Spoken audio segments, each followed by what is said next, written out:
Thyroid gland भनेको चाहिँ एउटा इन्डोक्राइन सिस्टमको पार्ट हो जुन चाहिँ इन फ्रन्ट अफ द के नेकमा होइन at the front of the neck र जस्ट बिलो द एडम्स एप्पलमा चाहिँ रहेको हुन्छ र in front of the windpipe है जुन एडम्स एप्पल छ त्यसको बिल्लो र विन्ड पाइपको चाहिँ इन फ्रन्टमा चाहिँ रहेको हुन्छ भने यो चाहिँ बटरफ्लाई सेपको हुन्छ र consisting of the two lobe भनेको छ राइट थाइरोइड लोब र लेफ्ट थाइरोइड लोब है र जसमा चाहिँ आइडर साइड अफ द ट्र्याकियामा चाहिँ रहेको हुन्छ र बिचमा चाहिँ इथमस रहेको हुन्छ थाइरोइड ग्ल्यान्डको वेट भन्नुपर्दाखेरि चाहिँ 20 to 60 ग्राम अन एभरेज हुन्छ भने यसमा चाहिँ ब्लड भेसल्सहरू चाहिँ रहेको हुन्छ जसले गर्दाखेरि ब्राउनिस रेड कलरको देखिन्छ है अब यसले चाहिँ दुईवटा प्रिन्सिपल हर्मोन्सहरू चाहिँ सिक्रेट गर्ने गर्छ जसलाई चाहिँ हामी थाइरोक्सिन T4 भनिन्छ भने अर्को चाहिँ ट्राइआइडोथाइरोनिन T3 सेक्रेसन गर्छ र साथसाथै यसले चाहिँ क्याल्सिटोनिन पनि सेक्रेसन गर्ने गर्दछ जसले चाहिँ क्याल्सियम होमियोस्टासिसलाई चाहिँ रेस्पोन्सिबल रहेको हुन्छ क्याल्सिटोनिन चाहिँ है अब थाइरोइड हर्मोनको बायोसिन्थेसिस कसरी हुन्छ त हर्मोनहरू कसरी सिन्थेसिस हुन्छ त भने सुरुमा चाहिँ सिन्थेसिस कसरी हुन्छ भनेर जानुभन्दा अगाडि चाहिँ थाइरोइड हर्मोनको स्लाइटली यो कट सेक्सनमा चाहिँ हामी कुन कुन पार्टहरू देख्न सकिन्छ त भनेर चाहिँ हामी यहाँ हेरौँ है त यसमा चाहिँ जब हामीले चाहिँ थाइरोइड हर्मोनलाई चाहिँ कट सेक्सन्स गर्छौँ त्यहाँ चाहिँ हामीले चाहिँ मल्टिपल स्मल फोलिकल्सहरू देख्न सकिन्छ है जुन हामीले यो देख्न सकिन्छ यो सबै के हो त मल्टिपल फोलिकल्सहरू रहेको छ होइन यो फोलिकल्सहरूमा चाहिँ यो single layer of the epithelial cell यो जुन साइडमा रहेको छ त्यो चाहिँ single layer of the epithelial सेलले चाहिँ रहेको हुन्छ र यो इपिथेलियल सेलको भित्र चाहिँ के हुन्छ त कोलोइड जुन चाहिँ फ्लुइड सब्सटेन्स रहेको हुन्छ र यो इपिथेलियल सेलले चाहिँ एउटा ग्लाइकोप्रोटिन्स सिक्रेसन गर्ने गर्दछ जसलाई चाहिँ थाइरोग्लोबुलिन भनेर भनिन्छ होइन यो single layer of the epithelial सेलले चाहिँ थाइरोग्लोबुलिन प्रडक्सन गर्ने गरिन्छ जुन चाहिँ एउटा ग्लाइकोप्रोटिन हो र त्यो थाइरोग्लोबुलिन्सहरूले चाहिँ त्यो ग्लोबुलिनहरूमा चाहिँ अमाइनो एसिड चाहिँ रहेको हुन्छ अमाइनो एसिड चाहिँ टाइरोसिन भन्ने अमाइनो एसिड चाहिँ रहेको हुन्छ जसमा चाहिँ के हुन्छ त थाइरोइड हर्मोन्सहरू प्रडक्सन सिन्थेसिस हुने हुन्छ है र यो चाहिँ भयो फोलिकल्स भयो यो चाहिँ हाम्रो क्यापिलरिजहरू रहेको हुन्छ यसरी बाहिरतिर र यहाँ चाहिँ अर्को चाहिँ parafollicular cell C cell पनि रहेको हुन्छ जसले चाहिँ क्याल्सिटोनिन सेक्रेसन गर्ने गर्छ अब यो फोलिकल्सहरूभित्र चाहिँ यो कोलोइडमा चाहिँ कसरी चाहिँ थाइरोइड हर्मोन्सहरू सेक्रेसन हुन्छ सिन्थेसिस हुन्छ यसमा हेरौँ है त अब थाइरोइड हर्मोन्स सिन्थेसिस हुनको लागि चाहिँ हामीलाई के चाहिन्छ त आयोडिनको एकदम इम्पोर्टेन्ट हुन्छ आयोडिन चाहिँ एसेन्सियल हुन्छ जुन हामीले चाहिँ हाम्रो डाइट रेगुलर डाइटबाट चाहिँ हामीले अप्टेन गरेको हुन्छौँ है र जब आयोडिनहरू अप्टेन गरिसकेपछि चाहिँ हाम्रो बडीमा चाहिँ तीनवटा स्टेप्सहरू हुन्छ सिन्थेसिस हुनको लागि जसलाई चाहिँ Uptake of iodine formulation of active iodine र थाइरोग्लोबुलिन एन्ड सिन्थेसिस अफ T3 र T4 हुने गर्दछ है अब यो सिन्थेसिस कसरी हुन्छ त भनेर चाहिँ यहाँ हामी बुझौँ यो जुन यसमा चाहिँ यताको जुन पार्ट छ यो चाहिँ हाम्रो ब्लड सर्कुलेसन्सको पार्ट हो यो चाहिँ जुन थाइरोइड फोलिकुलर इपिथेलियल सेल अघि हामीले भनेको थियौँ नि होइन त्यो इपिथेलियल सेल हो भने यो चाहिँ भित्रको फ्लुइड सब्सटेन्स हुन्छ कोलोइड है फोलिकल्सको भित्रको कोलोइड चाहिँ यो पार्ट हो होइन अब हामीले डाइटबाट अप्टेन गरेको आयोडाइड आयन चाहिँ हामीले ब्लड सर्कुलेसन्समा चाहिँ रहेको हुन्छ र यो ब्लड सर्कुलेसनमा रहेको आयोडिन चाहिँ थाइरोइड हर्मोन्सहरू सेक्रेसन गर्नको लागि कोलोइडमा जानु पर्यो कोलोइडमा जानको लागि चाहिँ यो थाइरोइड फोलिकुलर इपिथेलियल सेललाई पनि क्रस गर्नु पर्यो नि होइन क्रस गर्नको लागि सुरुमा के हुन्छ त भने जुन आयोडिन छ ब्लडमा रहेको त्यो चाहिँ थाइरोइड फोलिकुलर इपिथेलियल सेलमा जान्छ कसरी जान्छ त भने यहाँ चाहिँ एउटा सोडियम आयोडिन सिम्पोर्टर भन्ने बायोप्रोटिन हुन्छ है यहाँ चाहिँ सोडियम आयोडिन सिम्पोर्टर बायोप्रोटिनको हेल्पबाट चाहिँ आयोडाइड आयन चाहिँ इपिथेलियल सेलको भित्र जान्छ है जसलाई चाहिँ के भनिन्छ त आयोडाइड आयन अपटेक भनेर भनिन्छ यो प्रोसेसलाई चाहिँ के भनिन्छ आयोडाइड आयन अपटेक भनेर भनिन्छ होइन अब भित्र आइसकेपछि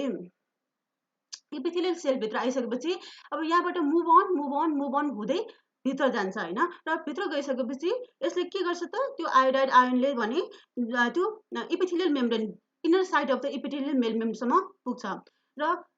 यहाँ पुगिसकेपछि अब यसलाई फेरि के गर्नु पर्यो इपिथेलियल सेलबाट क्रस गरेर कोलोइडमा जानु पर्यो होइन र यो कोलोइडमा जानको लागि पनि एउटा मेम्ब्रेन प्रोटिनले हेल्प गरेको हुन्छ कुन मेम्ब्रेन प्रोटिन हो भने पेन्ट्रिन भन्ने मेम्ब्रेन प्रोटिनले चाहिँ कोलोइडभित्र इन्टर गर्नको लागि चाहिँ हेल्प गर्छ है र यसरी यहाँबाट इपिथेलियल सेलबाट चाहिँ कोलोइडभित्र पस्यो होइन र पसिसकेपछि अब यो कोलोइडमा के हुन्छ, इपिथेलियल सेलले सेक्रेसन गरिरहेको थाइरोग्लोबुलिनहरू हुन्छ नि त होइन कोलोइडमा। हो त्यो कोलोइडमा कोलोइडसँग त्यो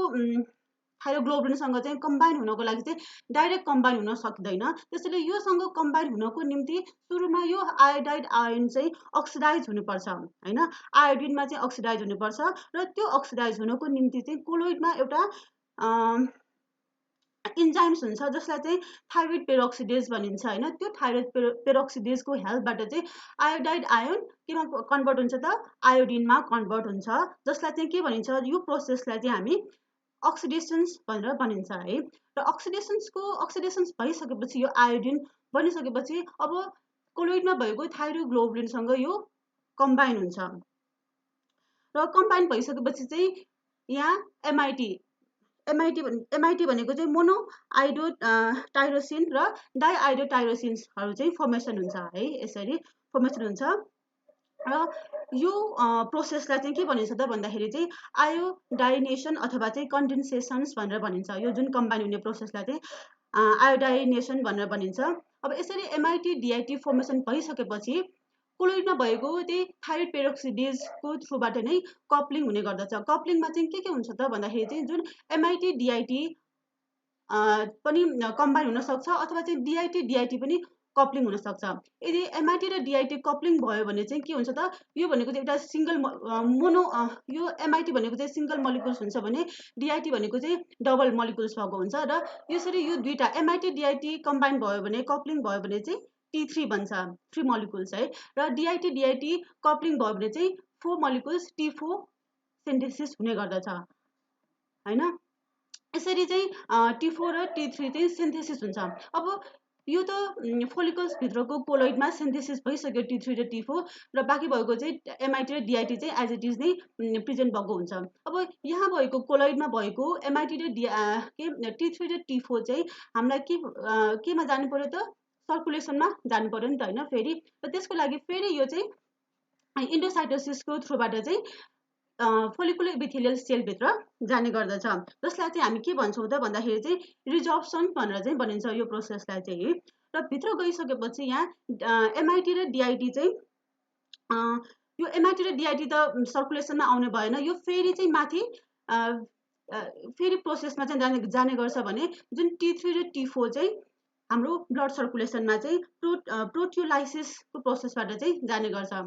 यो T3 र T4 चाहिँ अब ब्लड सर्कुलेसनमा पुग्यो है। तर यसरी सिन्थेसिस हुँदाखेरि चाहिँ T3 चाहिँ कम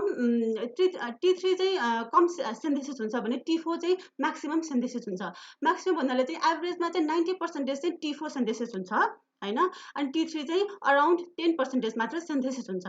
तर एक्टिभ भनेको कुन हो त, T3 हो नि त होइन। हामीले सबैलाई थाहा छ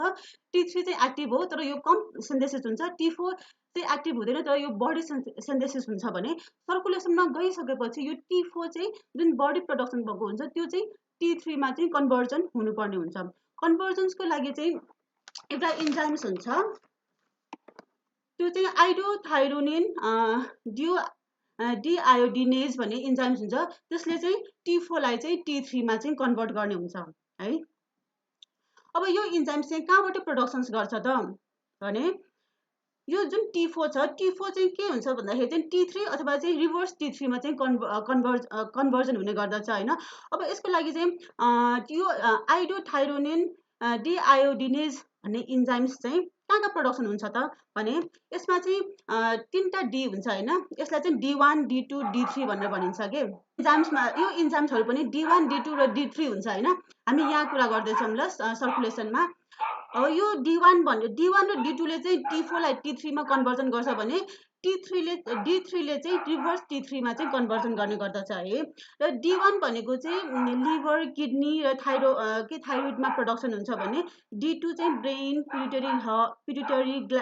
हार्ट, स्केलेटल मसल्स र थाइरोइडमा चाहिँ प्रोडक्सन हुने गर्छ त्यो इन्जाइम्स। र D3 भनेको चाहिँ placenta, skin, brain, tumour, site of इन्फ्लामेसन्सहरूबाट चाहिँ D3 चाहिँ प्रोडक्सन हुने गर्दछ त्यो इन्जाइम्स चाहिँ। र म्याक्सिमम कन्भर्जन हुने चाहिँ हाम्रो लिभर, किडनीहरूमा चाहिँ कन्भर्जन हुने गर्दछ। थाइरोइड हर्मोन चाहिँ अब कसरी रेगुलेसन हुन्छ त भन्दाखेरि जब हाम्रो बडीमा चाहिँ थाइरोइड हर्मोनको लेभल कम हुन्छ तब चाहिँ हाइपोथालामसले चाहिँ थाइरोइड रिलिजिङ हर्मोन सिन्थेसिस गर्ने गर्छ, जसले चाहिँ पिट्युटरी ग्ल्यान्डलाई चाहिँ स्टिमुलेट गर्छ के थाइरोइड स्टिमुलेटिङ हर्मोन सिन्थेसिस गर्नको लागि, र पिट्युटरी ग्ल्यान्डले चाहिँ थाइरोइड स्टिमुलेटिङ हर्मोन रिलिज गर्छ, र यसले चाहिँ थाइरोइड ग्ल्यान्डलाई चाहिँ स्टिमुलेट गर्छ कि थाइरोइड हर्मोन रिलिज गर्नको लागि, र थाइरोइड ग्ल्यान्डले चाहिँ थाइरोइड हर्मोन्सहरू चाहिँ सिन्थेसिस गर्ने गर्छ होइन। र T3 र T4 चाहिँ नर्मल लेभलमा आयो भने चाहिँ फेरि थाइरोइड ग्ल्यान्डले चाहिँ के गर्छ त, नेगेटिभ फिडब्याक मेकानिजमबाट चाहिँ हाइपोथालामसलाई चाहिँ सिग्नल दिन्छ कि नर्मल लेभलमा आयो भनेर, र त्यसपछि चाहिँ हाइपोथालामसले चाहिँ थाइरोइड रिलिजिङ हर्मोन्स रिलिज गर्न चाहिँ कम गर्छ। यसरी चाहिँ हाम्रो थाइरोइड हर्मोन बडीमा चाहिँ रेगुलेट हुने गर्दछ है त। अब यसको फङ्सन भन्नुपर्दाखेरि चाहिँ thyroid hormones affect every cells and all the organ of the body होइन, प्रायः सबै अर्गनहरूलाई चाहिँ एफेक्ट गरेको हुन्छ। Regulate the rate at which the calorie are burn होइन, यसले चाहिँ मेटाबोलिजम्सलाई चाहिँ हेल्प गर्ने भयो, जसले गर्दाखेरि चाहिँ वेट लस पनि हुनसक्ने भयो अथवा वेट गेन पनि हुनसक्ने भयो होइन। त्यसै गरी चाहिँ मेटाबोलिक एक्टिभिटिजलाई स्टिमुलेट गरिदिन्छ र increase the consumptions of the O2 पनि गर्ने भयो। यसले चाहिँ हार्टबिटलाई चाहिँ स्पिड अप अथवा चाहिँ स्लो डाउन पनि गर्न सक्ने भयो, र वाटर इलेक्ट्रोलाइट मेटाबोलिजम्समा पनि रेगुलेट गर्ने भयो भने टेम्परेचर्स पनि लो र राइज गर्न सक्ने भयो है। त्यसै गरी चाहिँ मसल्स कन्ट्राक्सन्सलाई चाहिँ कन्ट्रोल गर्छ, र चिल्ड्रेनहरूमा चाहिँ ब्रेन म्याच्योर हुने होइन र ग्रोथमा पनि हेल्प गर्ने गर्छ यसले। नर्भस सिस्टमलाई एक्टिभेसन गरेर चाहिँ कन्सन्ट्रेसनलाई इम्प्रुभ गर्ने र फास्टर रिल्याक्सेसनमा पनि हेल्प गर्छ यसले होइन। र promote growth and development of the body by increasing the protein synthesis, यसले चाहिँ ग्रोथ एन्ड डेभलपमेन्टलाई चाहिँ प्रमोट गर्ने भयो, र त्यसै गरी चाहिँ promote the intestinal absorption of the glucose and its युटिलाइजेसन्स।